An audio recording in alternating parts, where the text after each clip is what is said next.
The electricity that charges your phone and lights your home would destroy everything if it came directly. So, how does it become safe?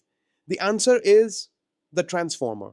A transformer is a static electrical device that transfers electrical energy from one circuit to another by the principle of electromagnetic induction without changing the frequency. It is mainly used to step up or step down voltage levels in power systems.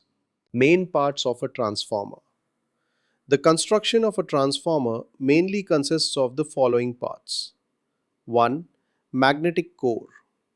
The magnetic core is made of laminated silicon steel sheets. These laminations reduce eddy current losses and improve efficiency. The core provides a low reluctance path for magnetic flux. 2. Primary winding. The primary winding is connected to the input AC supply.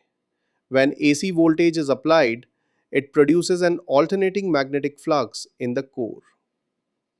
3. Secondary winding.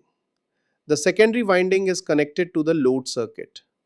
Due to mutual induction, an EMF is induced in the secondary winding.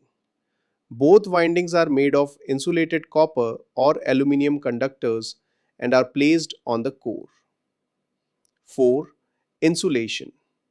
Insulation is provided between windings and core, primary and secondary windings. Materials like paper, oil, and varnish are used to prevent electrical short circuits. 5. Transformer oil in power transformers. Transformer oil is used for cooling, insulation. It helps to dissipate heat generated during operation. 6. Tank. The core and windings are enclosed in a steel tank filled with transformer oil to protect them from the environment. 7. Cooling system. Cooling is done using radiators, cooling tubes, fans in large transformers. 8. Bushings. Bushings are used to bring out high voltage terminals safely from the tank. Conclusion. Thus, the construction of an electric transformer is simple but very effective. Each part plays an important role in ensuring efficient, safe, and reliable operation.